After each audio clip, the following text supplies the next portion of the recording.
ஒரு சிறுவன் தன்னோட அப்பா தாத்தாவுக்கு எப்பவும் ஒரு கொட்டாங்குச்சியில சாப்பாடு வைக்கிறத பாத்துக்கிட்டு இருந்தான்.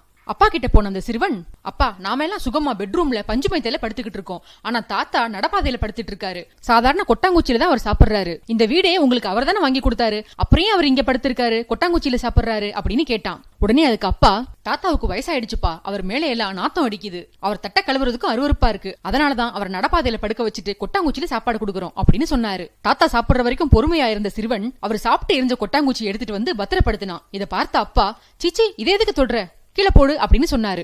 உடனே அதுக்கு அந்த மகன் சொன்னா, இல்லப்பா இதை பத்திரப்படுத்தி வைக்கிறேன், நீ வயசானா எனக்கு தேவைப்படும்ல அப்படின்னு சொன்னான். இதை கேட்டு அதிர்ச்சியான அந்த அப்பா, நம்ம குழந்தை நம்மள பாத்துட்டு இருக்குன்ற ஞாபகமே இல்லாம நாளைக்கு இதே கதிதான் நமக்கும் ஏற்படும்னு நினைக்காம இத்தனை நாள் தவறு செஞ்சிட்டோமே அப்படின்னு வருந்தி உடனே தன்னோட அப்பாவுக்கு நல்ல பெட்ரூம் ஒன்று ஏற்பாடு செஞ்சு அவருக்கு சகல வசதிகளும் பண்ணி கொடுத்தாரு. நாம செய்யற வினைகள் அனைத்தும் அது நல்லதோ கெட்டதோ நமக்கு அது திரும்புன்றத அந்த அப்பா உணர்ந்துகிட்டாரு.